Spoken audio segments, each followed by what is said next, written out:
Good evening, everybody. I gotta try that again. It's a room full of Bruins. Good evening, everybody.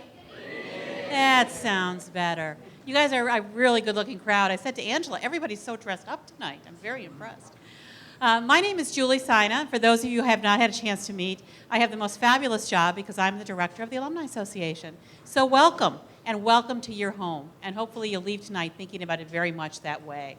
So just out of curiosity, how many people in the room are Bruins? Good company. How many people are members of the Alumni Association? Got to ask you to raise your hands again, because one of the most exciting things we initiated this year is that every single graduate of UCLA is automatically a member of the Alumni Association. So you're all in. So congratulations. How many of you have been to the West Center before? Fabulous. We have really tried to set this up as a place that feels very welcoming. You're welcome to be here anytime you're on campus. Use it for informal meeting space, formal meeting space. It's your home, so come back often. We really love it when the building is full and very busy. The new membership program is one of the many things that we have launched this year that we're really excited about. This series of programs where we're really working very hard to try to bring together a fabulous panel like this and other speakers that really want to bring you together, to bring you back on campus, to hopefully build, maintain, and sustain this fabulous relationship we have with alumni. So we are so excited that we're here. I know that we're here. I'm excited I'm here too, so I include it as a we. And we know that you're going to really enjoy the program tonight, and at the end of the evening, Angela's going to tell you about some other things coming up that we hope that you'll also be excited about participating in. So again, welcome. So pleased you're here, and I'm going to turn it over to Angela Scales. Angela leads our Young Alumni and Student Engagement Program, and will kick us off for tonight. Thank you, Julie.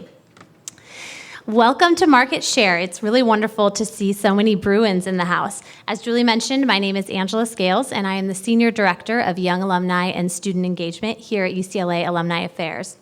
This event is part of our Young Alumni Initiative, as she mentioned, really focused on programming and support for our young alumni. A fun fact that you may not know is that in our alumni population, 47%, so almost half, are under the age of 40. So UCLA is a very young university, and we really want to make sure that you have all of the resources and support that you need. If you've come to previous Young Alumni events, you may know that we've been doing a series of these industry-specific panels. We previously did one on the nonprofit sector and on Silicon Beach. Tonight we're going to focus on the world of marketing, advertising, and PR, and our panelists are experts in the field, and they'll be sharing with us their experiences and their perspectives on what it takes to be successful in these areas. So to get it started, I'm going to ask each of our panelists to introduce themselves and their current role and share a little bit about how you got to where you are today. So we'll start here with Daniel. Hello. Hi, everybody. My name is Daniel Ordonez, and my background is design and art direction. I was in the DESMA program here at UCLA, very proud Bruin. And from there, I started at a couple of agencies doing nonprofit work, experiential marketing, then to a couple ad agencies, and eventually I just figured I'd been doing all these cool things for other brands. I kind of wanted to start my own, and that's what inspired me to start Thanks Mom, a modern brand dedicated to showing moms appreciation, and for every product that we sell, we help empower single moms out in the world. So that's kind of what I've been up to. Hi, I'm Ellie Hoy. I am currently working at Netflix. I'm a senior manager on the originals marketing team. I actually have an advertising agency background, so I was on the ad team at UCLA my senior year, and then from there moved out to New York City, where I worked for some ad agencies for about 5 years, came back, worked at Deutsch in LA, and most recently 72andSunny for about 3.5 years before I kind of went to the client side, and am now at Netflix on the marketing team. Hey, my name is Haeri. I am currently principal of partner marketing and customer experience at Symantec. You might know us for the Norton antivirus line of products. The way I ended up here, I had an alter, life before marketing. I was a record producer and touring DJ for a couple of years and lived the life of a musician, and then did a 180 and got into marketing. I've always had a background in technology, and so sort of married the two interests together and spent a lot of time at a lot of different technology companies, and here I am today at Symantec. Hello there. My name is Raquel Hunter. I am a digital analyst at Team One USA. We have lots of luxury clients, Lexus being the biggest, Ritz-Carlton, PIMCO, some others. My journey to Team One was kind of unusual. I was an entrepreneur for several years, self-employed for 15 years. I had my own corporation, still have it. When social media got really popular about 8 years ago, I started reading medical journals about issues that people were having with their thumbs and their necks, being on the phone so much. So I thought, what is this social media stuff really? So I started doing research, and then I became an expert in social media and analyzing it. So that's how I got there. Thank you all. So I think about this a little bit with what Ali said. What led you to explore a career in this field, and did you know that marketing in these areas were what you wanted to explore professionally? Yeah, I mean, for me, I always had an interest. I had two competing interests. I really was a creative, given the industry that I was in with music, but I also loved technology, and I liked quant-related sort of pursuits. And I remember the exhilaration I felt when I really understood what marketing was, especially digital marketing, because it was the first opportunity I had to see a career that really married the two, something that you could be creative, you could use both sides of the brain, you could be creative and come up with these interesting campaigns, you could write, which I always had a passion for, but also you can be technical, you can dig into analytics, you can create things like automation, and so it was really cool when I was able to understand that such a career existed, and so yeah, and hopefully for a lot of you folks out there who may feel that marketing is either pie in the sky, just coming up with ideas, and someone else is worrying about the business aspect of things. If you have that interest, there's definitely plenty to do in this space. Anyone else want to speak on that? Yeah, I think I agree heavily. Marketing for me kind of came through design. Being a creator, I knew that I had to, tell these stories visually to my consumers and our target audience. So I had to marry this art and this interest that I had with reaching a core group of people. And it just makes you think, strategically, and puts you in a position where you get to create, but at the same time challenge yourself on trying to tap into people and engage an audience and whatnot. So, yeah. So what would each of you say you enjoy most about your job, or what do you find to be the most rewarding? For myself, I find, I love numbers. At UCLA, I had a very heavy science background, so, I was in the chemistry labs and stuff like that, so I was always heavy into data.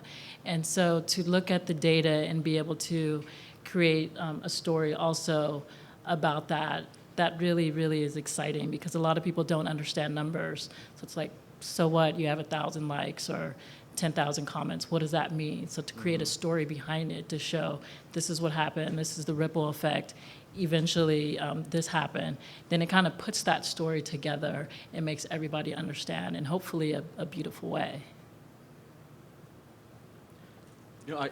I'd say that the thing I love most about marketing is that I love working with other marketers, because marketing is not one of those professions where you're dealing with people whose parents told them to get into this profession, or they got into it because they thought it'd be a very lucrative career, like maybe being a doctor, being an accountant, being a lawyer, something like that. Everyone I've dealt with, especially good marketers, all chose to be in this profession. They're all individuals.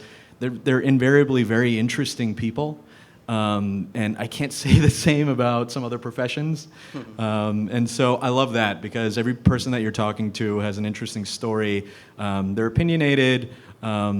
they're characters in good and sometimes bad ways, but that's really refreshing about this industry to me. I'd say for me, it was the kind of fusion of creativity and leadership that I could execute on a daily basis. I think I'm definitely one of those people that sometimes I like to be a little bit more artistic and sometimes I like to be a little bit more business oriented, and this is kind of the perfect marriage of both.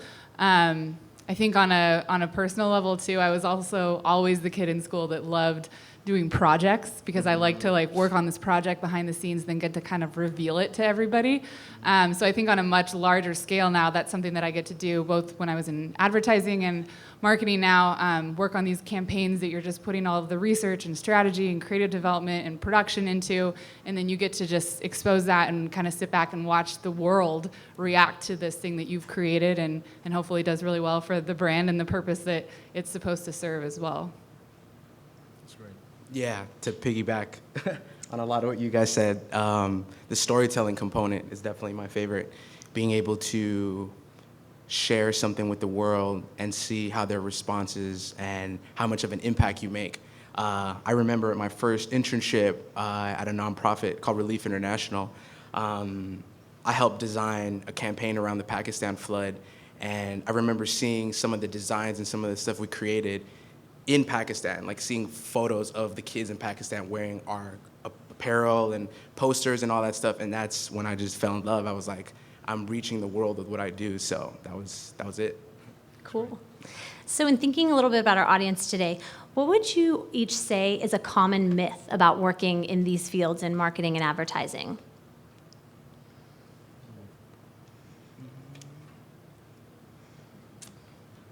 Or maybe something that everyone thinks, oh, I'm going to go into it because I get to be really creative and design the whole portfolio, or something that maybe in looking at the specific roles is not the case, if there's a myth. I think you could probably answer this better than I can, but I think people generally have a misunderstanding of what it's like to be in the agency world, because it's really idealized, especially with things like Mad Men.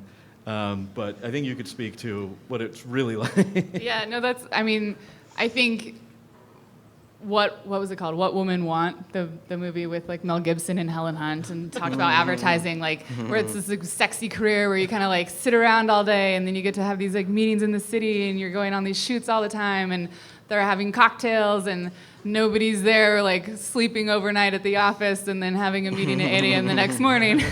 I think there's a lot of hard work that goes into it, and I think especially, and that doesn't stop at the entry-level, positions. I think that hard work, I was kind of always waiting for the moment that was okay, I paid my dues. When do I get to be the one that gets to go on these fancy client meetings and have cocktails and go home at 4 o'clock every day and show up at 11 the next day?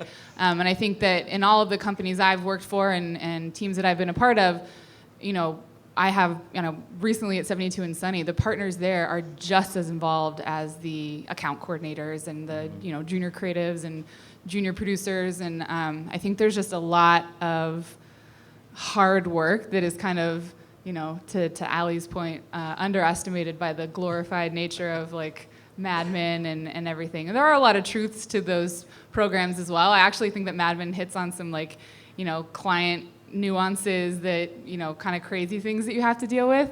But I'd say hard work is the biggest kind of misconception. Anybody else want to add on that one?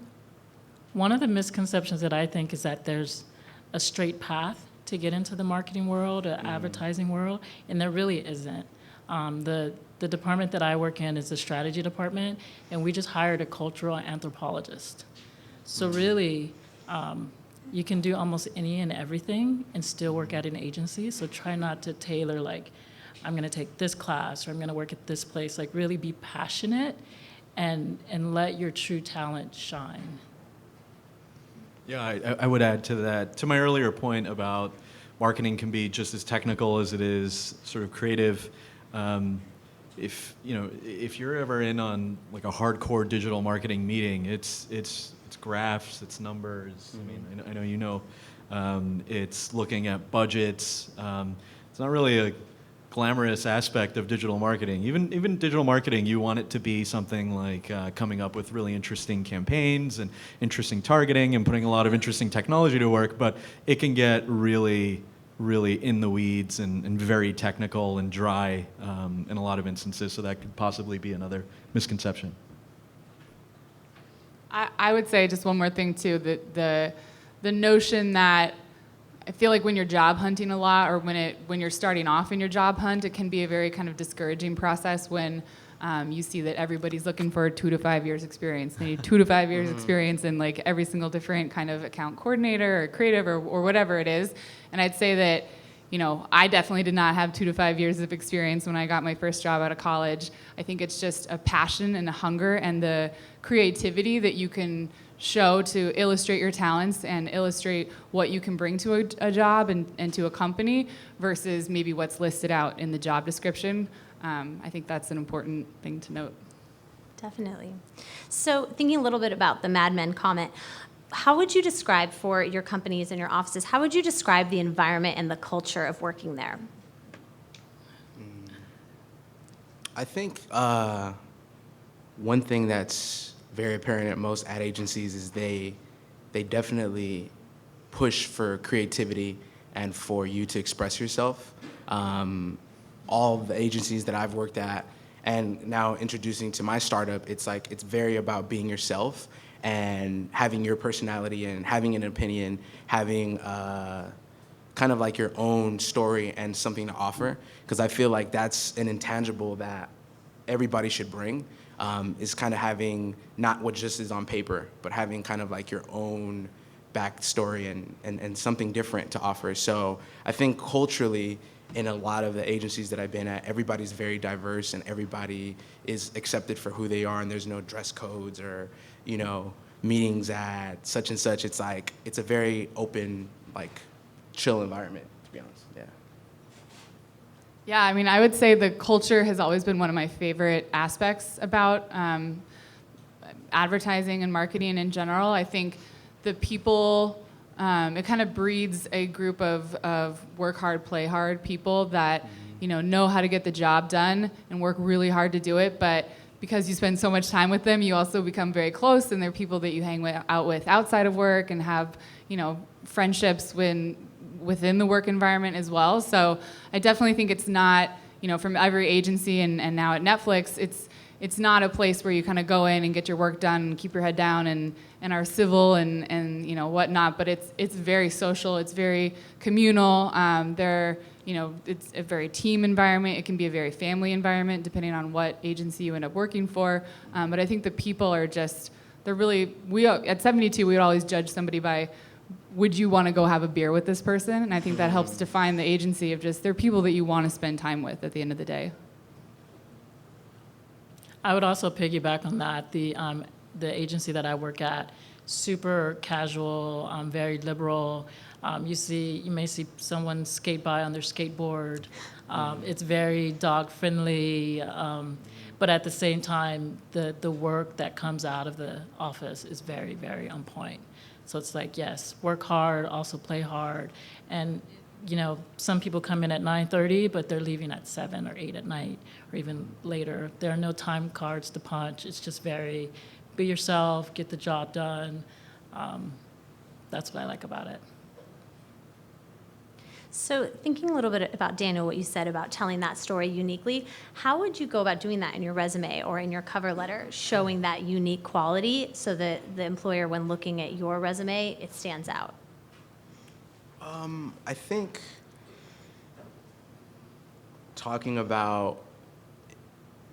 I think for me personally, a lot of it had to do with the interview process, honestly. Like, my resume, I do put an effort to make it look and stand out at some capacity. But I think when I go in for an interview, I'm very excited. I do my research on the company, the clients. I find a way to tie in what I'm doing personally, professionally to the client, to the agency. And I think most importantly, I tie in my interests. Like, that's a very, very strong thing that I apply when looking for any type of employment anywhere is making sure that the clients that they have are things that I'm into, whether it's brands, whether it's nonprofits, whatever, but making sure that there's an alignment there. And I think that will bring, that passion and that fire out of you. And it's something that is, like we were saying earlier, you either have it or you don't. So I think that's kind of like a deal breaker. And interviewers, we could see that. Like when we talk and we meet people, you could really see what you're interested in, what you're not. So I think a lot of that comes in through the interview process, to be honest with you. I have two thoughts on the resume thing. I'm glad it came up. The first one, I see a lot of these, is if you're going for a job in marketing. I don't have this golden rule like some people may have where if I see a typo, I toss it. But just generally speaking, if you're going for a job in marketing, you're trying to be a marketer for a living. You're trying to make brands interesting. You should be able to make yourself interesting. This doesn't necessarily mean having this just insane template or design for your resume, but something polished. You shouldn't have typos, especially if copywriting is going to be a component of your job. You shouldn't be doing anything like that. And so the presentation of that is immensely important, because that's the filter that's going in my mind, is that I'm going to hire you as a marketer. Let's see how you market yourself. That's your first task. The second thing that I look for when I am hiring someone, especially, and it's nice to see it in the resume, is what do you do with your free time? You don't need to be doing marketing in your free time. You don't need to be doing business things in your free time. If you did, interesting. I like to see how you do marketing in your free time. But I like to see that people are doing something with their free time. I don't. Sometimes I'll sit there and I'll talk to someone just to lighten up the mood in an interview and just kind of say, well, so what do you do outside of work? And they give me an answer that they think I want to hear, and it's never right. It's they'll start saying, oh, I read Harvard Business Review in my free time. Okay, but I want a real answer, and people tend to get that wrong, and I think it's just a bigger theme of just. Don't give answers that you think people want to hear. You're a marketer. As I said earlier, marketers are individuals. They're seen oftentimes as like the cool people in the company, especially if you especially if you're at a really boring company. The marketers are usually the more interesting people. So you should be that. And don't be shy to say what you do, but really the what do you do in your free time thing, it's part of your story. It'll come up in the interview. It should be on your resume. And don't embellish that. Just be honest with it. And that's something that's always bothered me. Yeah, no, I agree with that. From day one, I think I forget what the title is. I think it's just like additional interest or something. But it has always been on my resume. And I've run a couple of marathons, so that's on there. I have my piano playing on there. And then the last one, which I've had forever, and I swear has gotten me probably every job, is karaoke rock star. And every single interview, I'm asked, what is your go-to song? And we talk about if they've ever done karaoke. And it's just, to that point, it's something that it automatically gives me a personality, and it automatically kind of helps define who I am versus just the qualifications that I have versus just being another resume that's coming across their desk. So I highly echo that point. The other advice I would give is always send a thank you email. I think that's traditionally been one of my rule breakers, especially when you're looking at people that are maybe going into a client services type of industry. If you're not following up and just saying, hey, thanks so much for the time, it was great to meet you, I'm really excited about this opportunity, you can probably guarantee that's not going anywhere after that. So big piece of advice from my end. I would also add that a lot of times resumes have very different types of jobs on it. And so it's like, oh, why did you do this? And then move to this. And try to weave your passion, like think about what your passion is, and try to weave a story of your passion through each job. Because, things change. Sometimes you may take a job that you might not like, or, you may have to explain how it fits in. But if you can tie everything to your passion, then people really see, like, this person is really passionate about this. They're very curious. This is what they want to do. And they found ways to express it at different jobs. So think about that if you're trying to explain maybe a gap in time, or explain a job that doesn't fit the stereotypical model of what should be there. Think about weaving your passion point through. That is great advice from each of you. So I'm thinking a little bit about the resume. How did your UCLA degree and that experience help you get where you are today? And if it didn't play a role, what specific things do you feel like helped you to advance and pursue your career path? So I studied English, and as it's been kind of in vogue lately to tell new grads that having an ability to write is critical for your career, and I absolutely agree with that. Something that when you study English at UCLA that's interesting is a misconception about studying English is that you write really long papers and you write a lot of them, but it's actually not the case. You write a lot of papers, but they're quite short, and the idea is that they want you to be able to write your idea very concisely, persuasively and very concisely, and the idea is that if you can't get it done in 2 pages, then you're just getting it wrong or the idea isn't good. And the concise and persuasive writing has been critical in a career in marketing, not just in the obvious application of, say, creating an advertisement, but also in how you communicate with other people. Especially in like the startup world, people really appreciate people who can communicate concisely, just get to the point, no fluff, and that's definitely something that you learn when you study English here. I would just say I was a mass communications major and I minored in anthropology, which I feel like could be a weird combination, but I think really set me up for success in terms of getting into this type of a career. I think also just kind of being hungry while I was at UCLA, I was very active in terms of, I was part of the spring scene committee through the UCLA Alumni Association. I was part of Bruin Woods and kind of got to network with different parents that would come up as part of the camp every summer.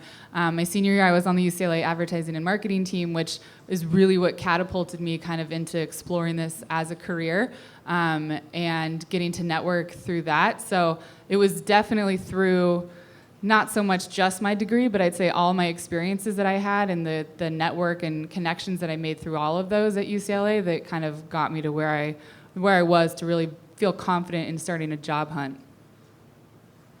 For me, it was more about being true to myself. I always had a very strong interest in health. I was pre-med, I took the MCAT, did fairly well, volunteered at an ER, and then I realized, whoa, I don't want to do this. So I look back, I was already 3.5 years in, ready to graduate soon. I look back at my transcript and realized that I had taken a lot of political science classes. So then I switched my major, did a 1.5 years, graduated with political science. But then I was still really passionate about medicine and health. So I created a health website. Back in the day, before social media was even popular or even a thing.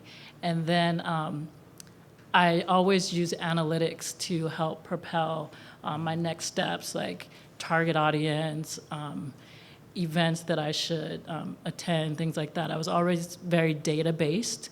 So then when social media came out and I was really interested in it, I use my data. So it's kind of like, yes, this happened, I did join the ad world, but it was because of a natural progression of what I was interested in. And then when I graduated, I served on the board of the South Bay Bruins for about 8 years. And it was really there where I really thought, wow, it's really nice to create events and market events. And so that was kind of another natural progression. So it was more of, actually after I graduated and being a part of the Alumni Association, that really gave me an insight to marketing and planning events and getting, butts in the seats. That's how we used to say, we need to get people at the event. And that was really, really valuable for me. I think for me, being a DESMA major, we have the option to really explore different forms of creative like visual communications. So from traditional graphic design to programming to web development, film, audio design. It was like a lot of different scopes.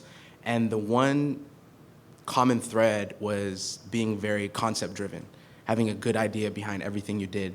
And I feel like that is something that I was able to take away and apply to every job that I had across the board. And it all eventually tied back to me getting hired in the advertising agency world, which I wanted to be in, but I wasn't ready. It took time for me to kind of get there. And kind of like your point earlier, everybody's journey is different. And I had to kind of go through different companies, and then eventually it all came together. But just having this, being able to tell a good story, having a good concept, doing something meaningful instead of just it's like being concise. And I think that even goes back now to my startup with the thing that drives us is making an impact. So I think that whole, being very conceptually driven is like a takeaway. So who are your mentors, and how did those relationships develop? I've got an interesting story, or I think it's interesting. It might not be. So I'm not good at traditional networking. I'm really bad with it. I get anxiety when I do it. But I write well, and I remember that when I was early in my career, like a lot of the folks here, I would I would find the email addresses of people who do jobs that I thought would be really cool to have. So like this position exists, the vice president of basketball at Nike. Sounds interesting. People who run video game companies, people who are also in like somewhat boring businesses too, but do marketing. I compiled all the email addresses, and in my free time, I would write each one of them an email just cold. I would just write one, and in the email, I would say, "This is who I am. I don't want any money. I don't want any." That's usually the big one. Get past that hurdle, you should be okay. But I said, I don't want any money, I don't need any legal advice or anything like that. I'm just really early in my career, and I just want some advice. And you seem like you were doing pretty well, and it'd be interesting to sort of get your perspective on things. And then I'd explain who I am and where I am at with my career, so they also don't think that I'm just some guy off the street. And surprisingly good success rate doing this. One thing that I learned, I talked to a gentleman who is a billionaire, for example. And I remember talking to him, and I had to ask him, I was like, why did you actually choose to sit down with me today? And he was saying, I'm more than happy to talk to anyone who's willing to ask, just no one asks.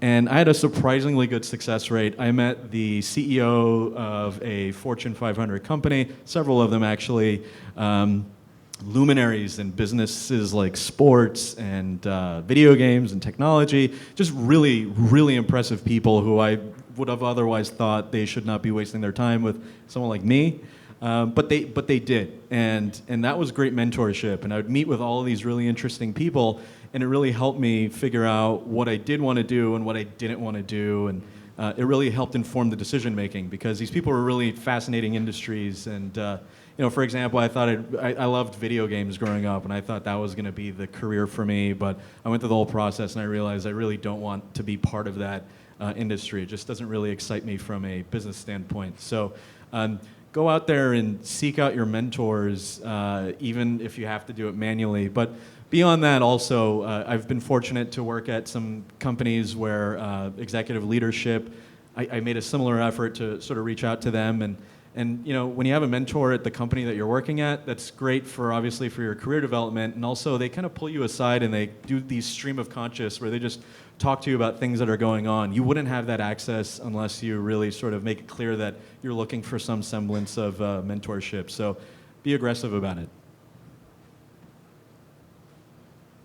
Yeah, to echo that point, I would say just asking and starting to form those relationships with people that inspire you, that you work with, whether or not they're maybe, they have one more year experience than you, or they're the VP or CEO of the company. I think everybody can form a valuable relationship. And I think when I look back on my career, it's definitely been people who, I kind of connected with one of our writing creative directors at my first job in New York, and he, for whatever reason, chose to take me under his wing. And when I was still considering kind of getting into the copywriting field, and we would meet and I would write these sample things for him and he'd give me feedback on them. In my next gig, I had the opportunity to work directly with a director level as a pretty junior talent, and he enjoyed just kind of my curiosity and hunger for learning more, that we would set up breakfast meetings once a month, and he was going through a master's program and would kind of share all these MBA materials with me that I just had access to for free, and I think now that I'm at a point in my career that I can give that back, I'm super excited about when people are hungry and people come up and say, I know this is really dorky, but would you want to be my mentor? Like, that's so exciting to be able to just share my knowledge with people who want it, because I used to be in that same position. And I think that you'll find that people are very willing to kind of help each other, because it's a challenge to kind of learn and grow and get that information. But if you ask for it, people are more than willing to help you and to give it to you. I echo that Especially sentiment. Bruins, I should say. I echo that sentiment also. A lot of people would like to share but don't have the opportunity to. So feel free to ask. And think about it in a broad term too, not just at work. Whether it's, if you frequent a coffee shop or you frequent a place of business and you see a person that you're interested in and you think, wow, this person has it together. I wonder if they would help me out. Just open that conversation. You never know where things are going to lead. A lot of the people that I've looked up to, I've met them in the most random places. Or I've talked to some of my friends and they're like, you have to meet this person. This person is your person. You have to meet them. So just be open to the process and not really think that it has to be a mentor from work. I agree. I think not limiting yourself, because some of my mentors are some of my friends, the people that I hang out with, and seeing what they go through their careers, it's kind of interesting to share stories and think about the relatability between what we're going through. But I think another thing is also to your point, it's like to be hungry, like people recognize hard work. Like when you are putting yourself out and you're giving it your all, people are gonna see. And I know in my experience in being in the professional environments that I've been at, they've pulled me up and I've been able to do the same, because I see somebody struggling or working hard, and I've never had to ask formally, hey, would you be my mentor? I think that's kind of weird, but but it's like, it's just come about naturally. I feel like for me, it's more organic. It's kind of like this song and dance that you kind of go through. And it's a friendship, it's a bond, but I think it all has to be organic, in my opinion. So how would you say that you manage up or you get promoted within your offices or in your companies? I think, kind of to piggyback off what I just said, is to be hungry. Like, I think there's nothing better than when you're asked to do A, do B, do C, do E, and like think further, like run the gamut of like what other ideas and what other things you could bring to the table. That helped propel my career in advertising and marketing. Like, I can't even explain it. Like, I took a lot of free work in the beginning as a designer. Like, I did projects for brands just because it was somebody that I was interested in working with. Some of the stuff I did with good music, like, I didn't get paid in the beginning, but because I proved myself and showed that I was passionate and that I was driven, that was what propelled me to get onto other projects, and the music video, then the web stuff, and it just kept going. So I think, people love to see hard work. So I think that's a valuable asset. I would say managing up is a very important thing to be good at, especially in this industry, being able to kind of manage the expectations of your supervisor, to be able to kind of put thought starters in their head and at sometimes maybe make an idea seem like it came from them when maybe it originally came from you, and work with the team. A lot of times they're doing the same things to their supervisors as well. So the more that you can just kind of, it isn't about being told what to do and being able to deliver on specific direction, but it is really about managing up, being proactive, taking the initiative. If you've done something once, you know how to do it, and you know that the next time you don't need to wait for direction. You can just jump on in and start executing against it. But I think that's a really important skill to have, because I think being able to work at that capacity just shows that you're already working above maybe your current job description. And I think that's another thing is also, if you're wanting that next role, don't just do your current job really well, but function at that next role so that when it comes time for your review, you can literally go down the list and check the boxes of whatever that role above you is and say, this is clearly what I've already been doing. And usually your employers will see it too. Another thing that I think is important is that in some situations there might not be a lot of opportunity, or there might be, in some instances you don't have all the information. So if there's a position that you want or things that you want to do, create like a job description of what you want, and then go and volunteer somewhere and say, this is what I can do for you, and then get that experience somewhere else. And then you can bring that to your employer, or you can find something else that fits your interests better. But really think about, okay, if I'm at this place and I'm trying my best, I'm managing up and it's not working, okay, I have options. We all have choices. Everything that we do every single day is a choice. So think about, okay, if I'm in this place and it's amazing, but I also want to do this, but I can't find an opportunity here, volunteer somewhere. Reach out to a company directly, reach out to a nonprofit and just send them, like, this is what I would like to do for you. This is how many hours I can give you a week or a month, and work from there. So be proactive, be curious, be hungry, and really go for it. So do each of you pursue professional development opportunities? And if so, what do you recommend for people in the audience? Well, now that I have my startup, it's given me a lot more incentive to, even before that, I'm lying. I stay going to seminars and courses, and I know a valuable asset. You go online and you could YouTube anything, literally, you could figure out how to do pretty much anything on YouTube. So I use this website called Skillshare a lot, where they do online courses on design and creative, and I've retouching on my photography skills, or I'm always finding ways to kind of fine tune certain parts of my creative gamut. So for me, I feel like learning never really ends. So just finding different ways to pick up on things that are going to be resourceful at the time and place. Seminars, web series, even following influencers or people on social media, seeing what they're doing, kind of understanding keeping a pulse on what's happening in your industry or whatever your interests are. I feel like those are valuable things that you could kind of take away. Yeah, I would say for me,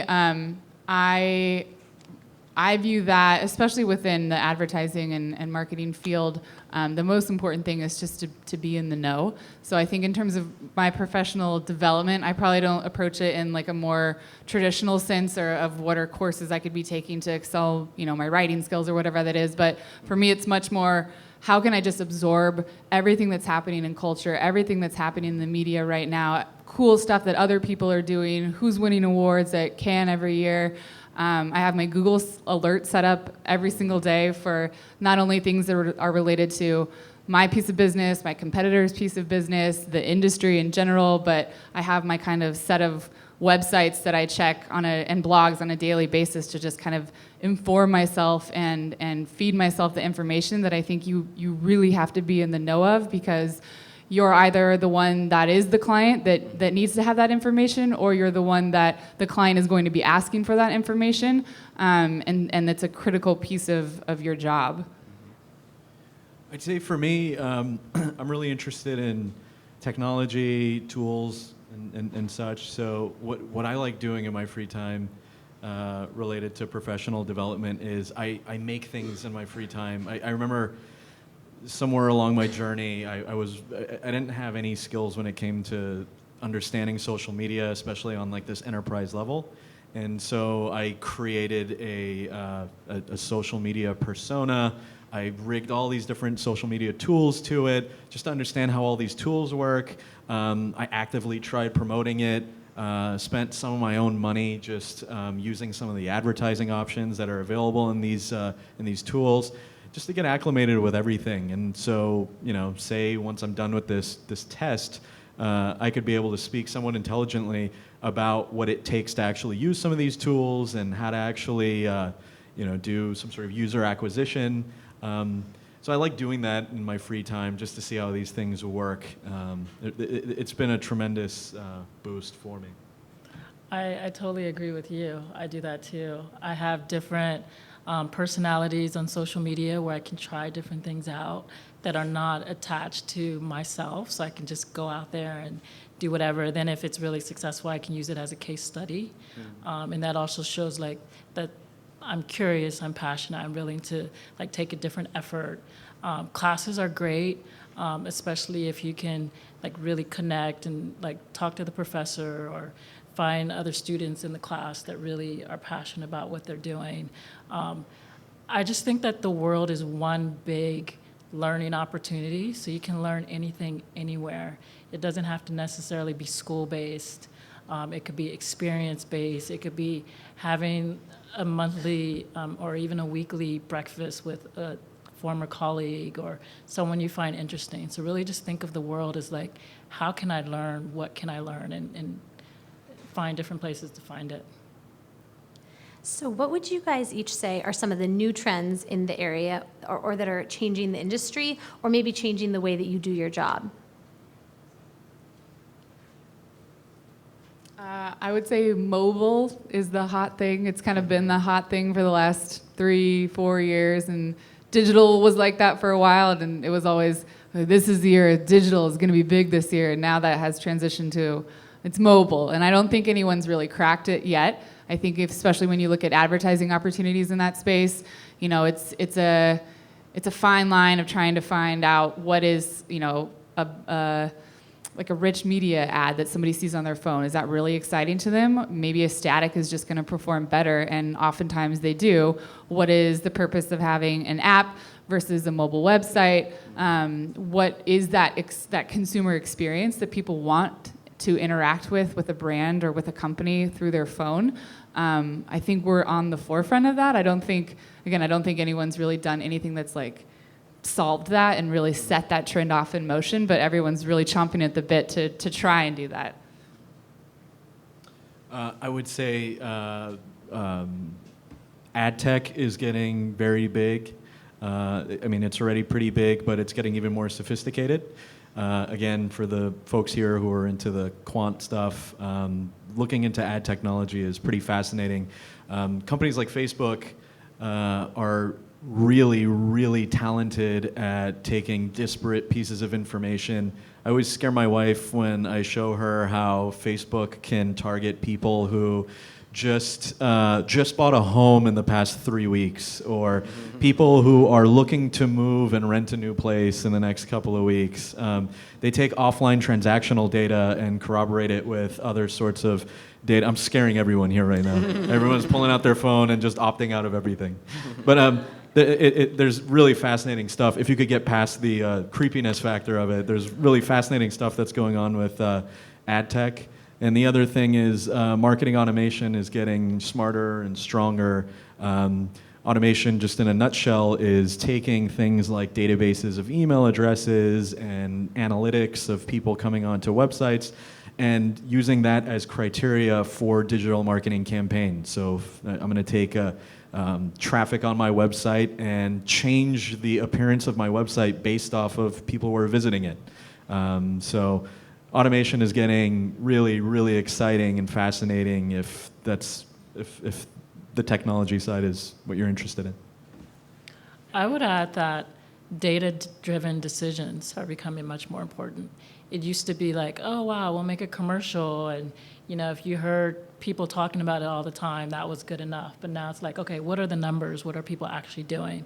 So more technical things if you know how to program or if you can look at numbers in a way to tell a story, that's becoming much more important. You have jobs now, it used to be in social media, you would see social media manager or coordinator. Now you're seeing much more analyst positions because people want to know, okay, I have these followers, I have these clicks or likes, what does it mean? So in my my viewpoint is that data is becoming much more important. And watch what you do on your phone, because we are watching. And we are marketing to you. So now we're actually going to open it up to questions from the audience. So if you want to raise your hand, Gloria is going to bring the microphone around, and you can ask your question. Hi, my name's Ting Ting Lee. I do have a question for Ali, but before that, I just want to share that I am currently the creative and marketing manager in a PR agency called Gencom, and we are located in Woodland Hills, and we are hiring for social media. Get those resumes ready. There you go. And PR, Nice plug. PR like jobs for both manager levels and entry levels and interns. So if you're interested, I'm gonna be here, and then I have my business card. And my question to Ali is that what makes you like open your own companies instead of like you have great skills, instead of working like aiming for a great agency and be a like executive level account executive? So between these two, like what makes you open your own company, decide to make your own company? Well, I've previously founded a startup, but now I went to the dark side and I work for a Fortune 500 company.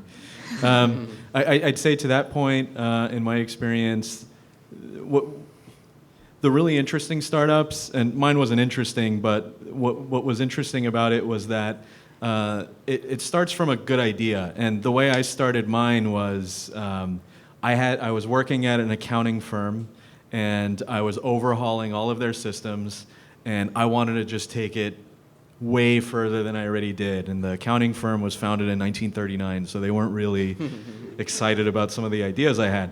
And so I decided to leave and just create what I wanted to do anyway. And so what's interesting when you're driven by an idea and you're not caught up in the fantasy of Silicon Beach and funding and VCs and all of that is your head's down and you're just trying to make your idea a reality. And that's the fun thing about starting something on your own. And I know you're going through it right now. Amen. Amen. Yeah, there's nothing like doing your own thing, starting your own company. It's extremely rewarding, and I highly encourage it. If you have an idea, like there's so many tools and resources nowadays. Back when I graduated, they had just started the UCLA startup. We have some friends in the house. These guys are doing an exceptional job. So if you have any ideas as an entrepreneur, like the resources are out, and it's time to do it. Start today. Hi, I am an econ major, and this question is probably predominantly for Raquel, and Ali touched on this as well. My passion is in numbers and more the analytics side, and I found that it's a lot more difficult to market yourself as more of a numbers guy going to a marketing firm than as kind of on the trenches, more design oriented. How can I present myself and get into that field as numbers better versus going to the trenches? Or if in the trenches of doing social media marketing, is that the only way to move towards more of a analyst position? I would say that social media is definitely not the only way. You can be a brand analyst. That's really a hot position right now. Not a lot of people. So you can like pick some of your favorite brands and just analyze them. Like think of one particular thing that is good or bad about this brand and see how you can analyze it and put numbers behind it and create your own case study. And then use that as a part of your resume, as a part of your portfolio to show that you are hungry, that, I can do this and this is what I could do for you. Numbers are fun. Yeah. I'll add something, very quick story. This one probably isn't very interesting either. Lighten up, jeez. It's really tight here. But I'll say this. I graduated 2008. The economy was in the toilet. And as I said earlier, what you do with your free time matters. I'm like you. And so what I did unknowingly, I didn't do this as like some brilliant career strategy. I just did it because I was unemployed and I couldn't get a job. I created my own website and I treated it like it was some multi-million-dollar web property. I had like negative traffic on the website. Not even traffic, just negative traffic. But I still treated it like a job. Again, not because I needed a pastime, but because I'm just interested. And among the things that I did with it, I interviewed authors, I released music for bands. If only these companies knew how little traffic I got, they wouldn't have played along. But that was on the creative side. But on the technical side, I was in the database. I was doing SQL queries with the very small data that I had with it. I was rigging advertising on it. I was polishing my PHP skills in building a WordPress template. I was doing all these really technical things.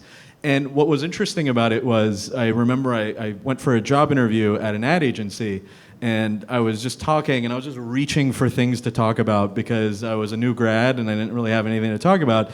And I was like, well, I work on this dumb website in my free time. And I didn't have anything prepared for it because I didn't think anyone cared. And so, the person interviewing me was like, well, let's talk about it. What have you done? And I said, everything. I've done everything. I've made relationships. I built what you see here. I've take the databases, I take the analytics with nothing in it, and I make decisions based off of it. 4 people came on my website last week. Let's redesign this page. So I did all of that, and that story resonated, and that was the beginning of the marketing career.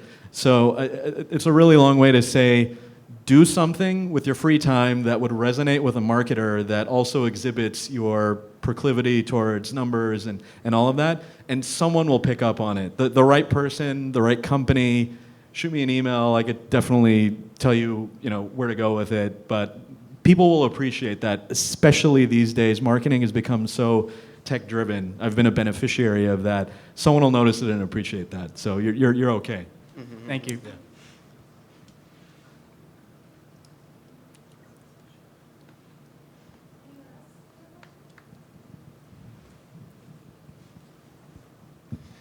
I think a question is probably for all of you because you've kind of transitioned throughout your career. So my career has been along its path for a handful of years, and a lot of the things that you're talking about, just in terms of like persuasive communications, analytics, all these different sorts of things that kind of resonate around advertising and marketing.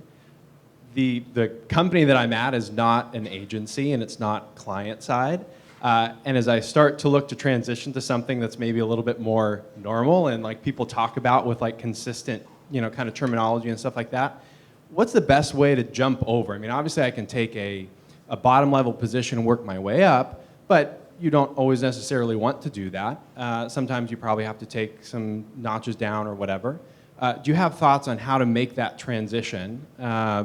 Agency, client side, you were doing your own thing, now you're working in an agency, and a lot of those things, from what I understand, like in an agency, you don't just hop over from some other weird career into a senior level position. You work your way up, etc. Just to get your thoughts on that, the best way to kind of maybe jump ship, but still doing something similar, I guess. Think about talking with a recruiter. I have a recruiter that's specifically in the world that you want to go into. Look at your resume and see if they can find a common story to weave through. And then they'll give you an idea of like, this agency might be better, this type of client might be better for you to get a start in, this agency is a little more lenient.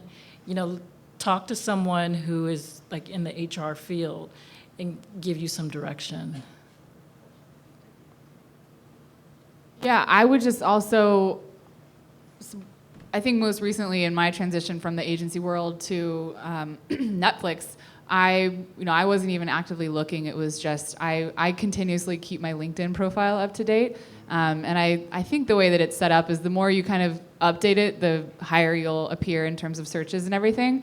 And not overloaded with information of like, bulleted tasks that I completed at separate jobs, but just very up to date and very current with the brands I've been working on, campaigns, anything that's won awards, the skills that I have, so that when employers are searching, I am the first person that's joined my team at Netflix that came from an agency background. Everybody else comes from an entertainment background, and they kind of just saw my qualifications and were like, maybe that's something that's of interest to us. So I wouldn't knock that just because you don't come from that exact world means that they're going to pass you over or might be willing to say, okay, we have to come in as a coordinator now and work your way back up. Because I think this day and age, everyone's looking for a very varied set of skills, and really being able to have a team that offers different talents and can approach problem solving in a different way. So I think it's a matter of just, while you might not have that exact experience, just being proud of the experience that you do have, because there's a really good chance that a lot of people are looking for that in the same way that, if I was looking for somebody from a numbers perspective, it would be great to have somebody that was with an economics background, even though he might not have, 5 years of ad agency experience. I think it's just those specific talents that are really important this day and age. I'm glad you touched on LinkedIn, because a lot of people that are new in the job search don't realize that it's the biggest database that employers use to search. Yep. And they're constantly searching, so keep it up to date as much as you can. If you want to publish a case study, put it on your LinkedIn, and it lives there forever. And you can guide people back to it from time to time, but make the information available. Hi, my name is Bonnie, and I work at a nonprofit, and I just started a marketing position. I was kind of wondering if any of you guys have any insight on the difference between marketing for a nonprofit and marketing for corporate. Also, because I do know that a lot of corporations do partner with a lot of nonprofits, and how do you guys leverage those resources and help a nonprofit, whether you're serving on a board or whether you're helping them put on an event? How do you guys help them, and what kind of advice would you have for somebody working a nonprofit? I could take a stab at that. So I volunteer by serving on the board of the UCLA Alumni Association, which is a pretty solid nonprofit. Two ways to approach that from a technology standpoint. A lot of really great marketing technologies offer discounts or just complete free for nonprofits, which could be tremendously beneficial for what you're doing. So even if they're not outright advertising that, definitely implore to see if you could get any sort of break on pricing. That can definitely get you ahead with some tools out there. I see that a lot. I'd say on the more marketing side of things, you're marketing to people with a different sensibility than typical sort of jaded people who just don't like to be advertised to. If someone is, say, on your email list, they cared enough about your brand and your mission statement that they wanted to be communicated with. So consider that. Maybe you could be a little bit more aggressive than someone who's selling toothpaste for a living. So get in the mind of the person that you're marketing to as a nonprofit. They like you for a reason. You make them feel good, and so play off of that sensibility. It's different than marketing as at a for-profit. I would definitely take that approach. I think I would also add trying to visually tell the story of the impact you're making. I think that is something that resonates well with people. I know my experience at a nonprofit, it was very visually driven. We used photos for everything to whatever extent you could. So yeah, tell that story, make that visual connection. I think humans, we want to have a sense of fulfillment. So when a nonprofit comes in, it's we're going to do whatever to support and give back if it makes sense to who we are and the story that you're trying to tell. So yeah. Okay, great. Well, let's give a round of applause for our panelists.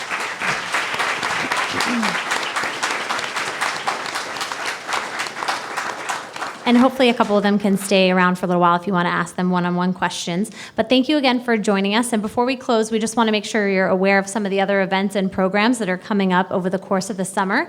Nachos and Networking, the next event in that series, is taking place on Monday in Century City. It's at Pink Taco, and so check that out. There's also a Rose Bowl Bruins Summer Bash taking place next Saturday, August 1st. It's in the exclusive Loge Lounge at the Rose Bowl, and it's focused on young alumni.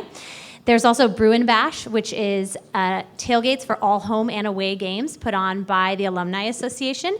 And lastly, specifically for young alumni, we're currently working on our next event in the Bruin Foodies series, and we'll be inviting all of you to our September event that is focused on personal finance. We want to make sure that we provide both professional and social events, and we will include links to all of those programs in the email that you'll get tomorrow. And to make sure that you stay informed, be sure to like the UCLA Young Alumni Facebook page. Look out for the monthly Young Alumni Connect newsletter that goes out to all alumni. And make sure that your contact info is current with UCLA, because that's the best way for us to get you info as well as where you live, so you'll get events about the regional things happening in that area. And if you have questions about upcoming events or opportunities, please find a member of our team. Gloria, Sandy, Allison are around the room, and we can tell you more about them. So please enjoy an opportunity to network with fellow Bruins, and thank you again for coming.